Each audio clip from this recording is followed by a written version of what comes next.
There is a legend said to date back thousands of years, and reference a mythical land that can be found in various ancient texts.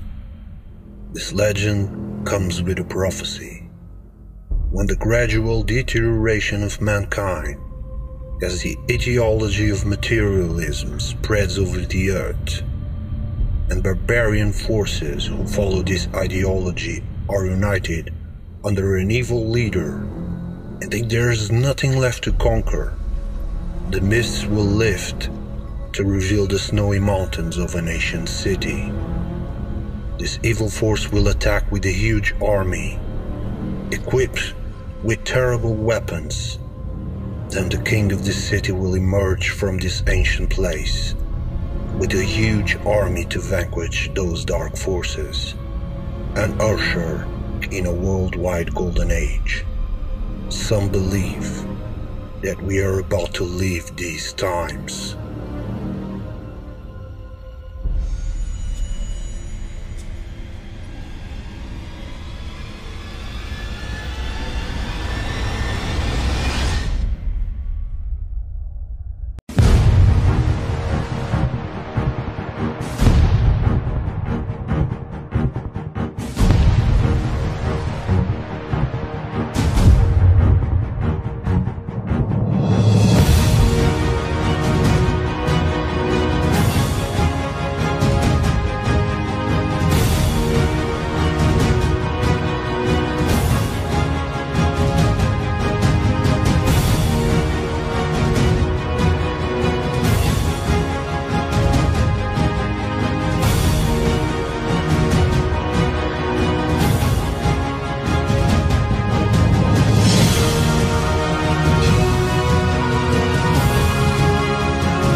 The legend of Shambhala has been one of the favorite motives of Tibetan Buddhism and similar religions throughout the centuries.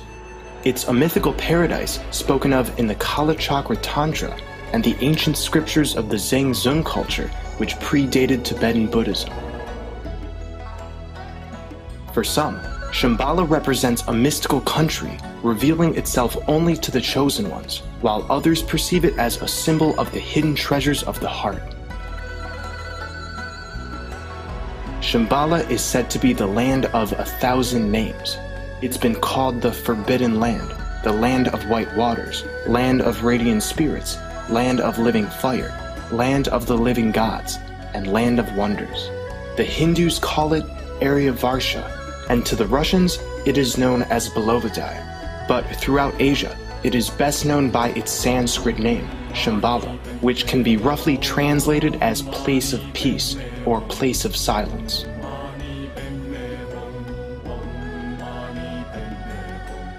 The etymology of Shambhala suggests something profoundly divine, deriving from Persian roots meaning elevated candle or divine light. Sham is Persian for candle or light, and Bala means elevated, raised, or divine. Another name for Shambhala is Shangri-La. If we take out the H, we get Sangrila, which is very similar to the Portuguese word sangra. Its root sangral means Holy Grail, connecting this legend of Shambhala to the Holy Grail itself, which we will explore in a future episode. According to Tibetan descriptions, the kingdom of Shambhala is shaped like a gigantic 8-petaled lotus.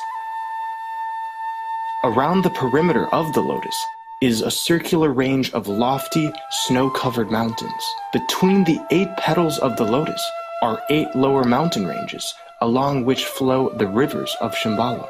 There are 120 million cities in each of the petals of the lotus, making 960 million cities altogether. The center of Shambhala is surrounded by a smaller range of snow mountains, and within this inner ring sits Kapala, the capital of Shambhala. In Kapala, there are magnificent palaces constructed with precious metals and gems, gold and silver. Only the pure of heart can live in Shambhala. It's a place where love and wisdom reigns, and where people are immune to suffering, toil, and old age. There is no war or fighting. It's said that all of them are extremely wealthy, but have no need to use their wealth. It is written, luminous, immense, verdant, stately, and eternal.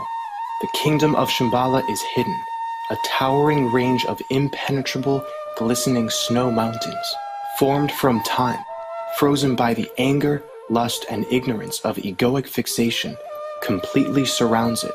In each province, farms, forests, lakes, and towns adorn the land, as dew in sunlight sparkles on a lotus's outstretched petals. This is the land where the intrinsic sacredness of humanity has never been lost, and is always whole.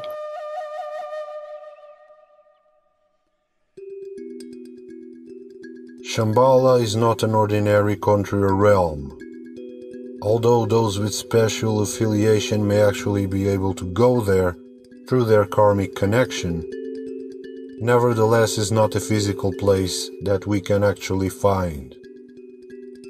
We can only say that it's a pure land in the human realm, and unless one has the merit, one cannot actually arrive there.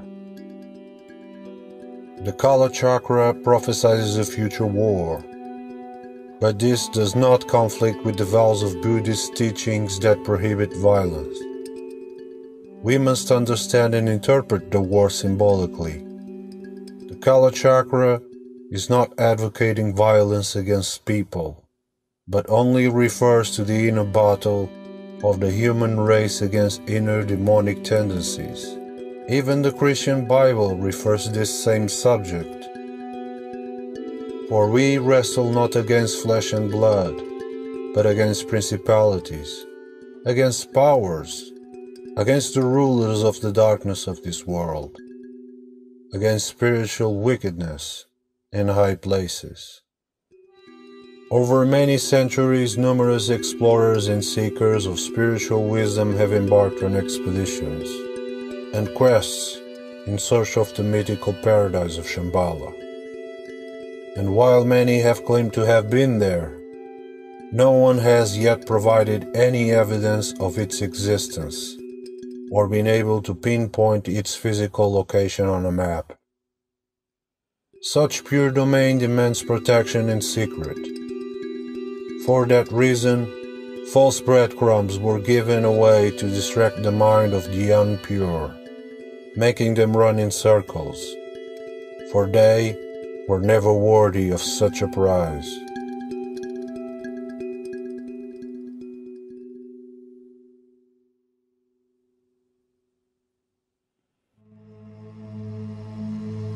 The Tibetans maintain that the king of the world resides in Shambhala and has been patiently waiting for hundreds and thousands of years for an opportunity to lead his army out of his kingdom to destroy the darkness that covers the world during its final days.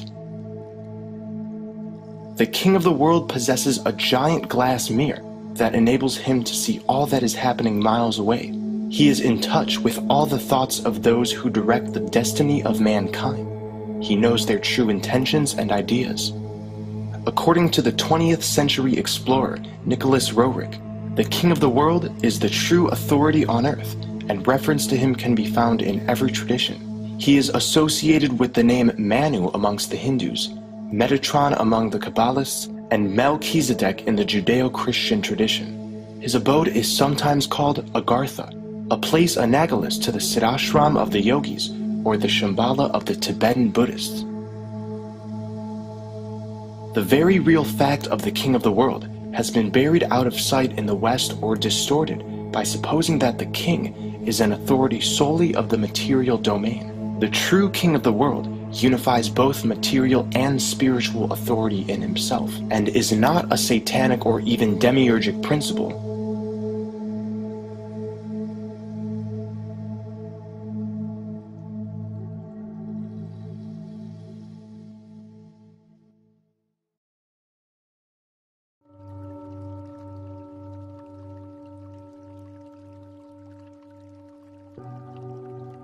While the ancient texts don't specifically make this connection, Shambhala is at the center of Bhumandala, the Vedic depiction of the universe.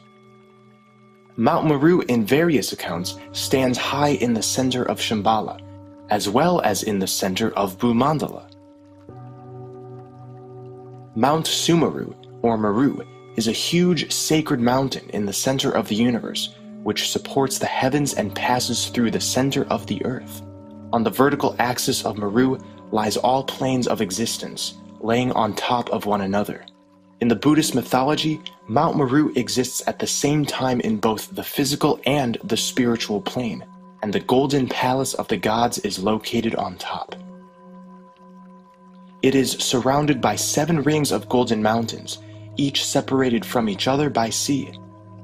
Above Meru rise a series of heavens, growing increasingly ethereal as they ascend, and below are a series of torturous hells. It is guarded at the 4 cardinal points by 4 celestial guardians who defend the world by keeping away the fallen gods. Mount Meru depictions extend far outside Tibetan Buddhism and the myths of Shambhala, which suggests that the cosmology of Shambhala, being at the center of our flat realm, at the North Pole, may not be so far from the truth.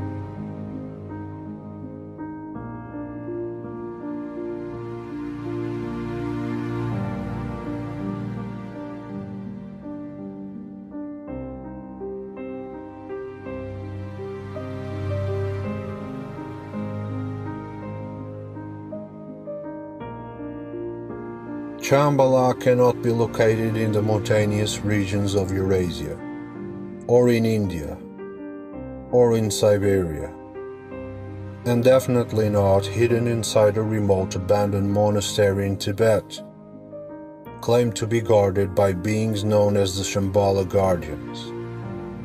None of these places can hold 120 million cities. Therefore, the size of this hidden realm is impossible to describe, and to protect it was placed out of the eyes of the ordinary man, and its location removed from our cartography.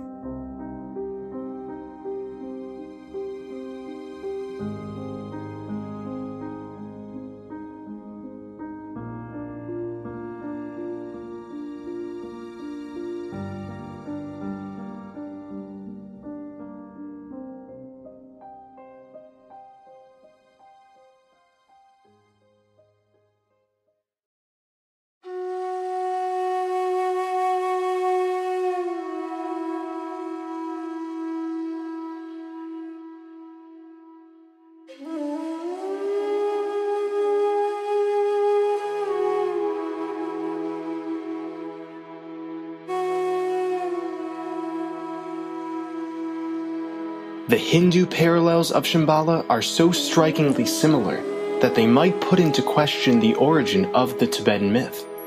According to the Hindus, the periods of darkness and golden age constantly succeed one another. The Puranas state, wealth and piety will decrease day by day until the world will be wholly depraved. Then property alone will confer rank. Wealth will be the only source of devotion. Passion will be the sole bond of union between the sexes. falsehood will be the only means of success of litigation. Doesn't this sound like the world we're in today? We are, after all, in the Iron Age, in the final days of the Kali Yuga. Hindu mythology states, when the Dark Ages have reached their lowest point, Vishnu the Preserver manifests himself in human form. He will reincarnate as Kalki in Shambhala and lead the great army against the evil forces. He will then re-establish righteousness upon earth, and the minds of those who live at the end of the age of strife shall be awakened, and shall be pellucid as crystal. The men who are thus changed by virtue of that peculiar time shall be as seeds of human beings, and shall give birth to a race who shall follow the laws of the golden age of purity.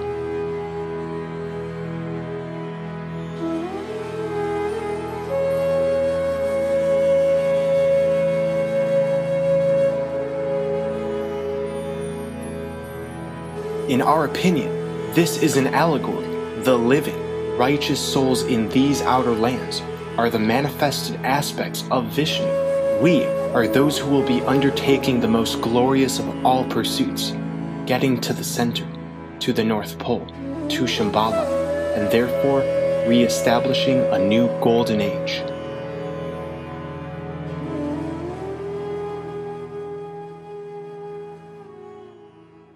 Humanity has lost its place in the world, lives in permanent oblivion. Something has been missing, but few know what has been lost to them.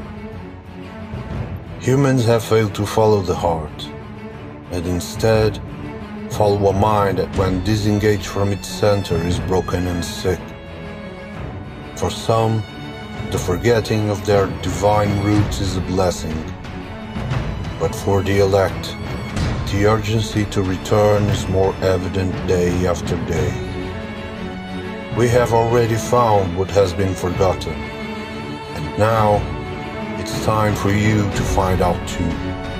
This oblivion will not last. It's time to remember.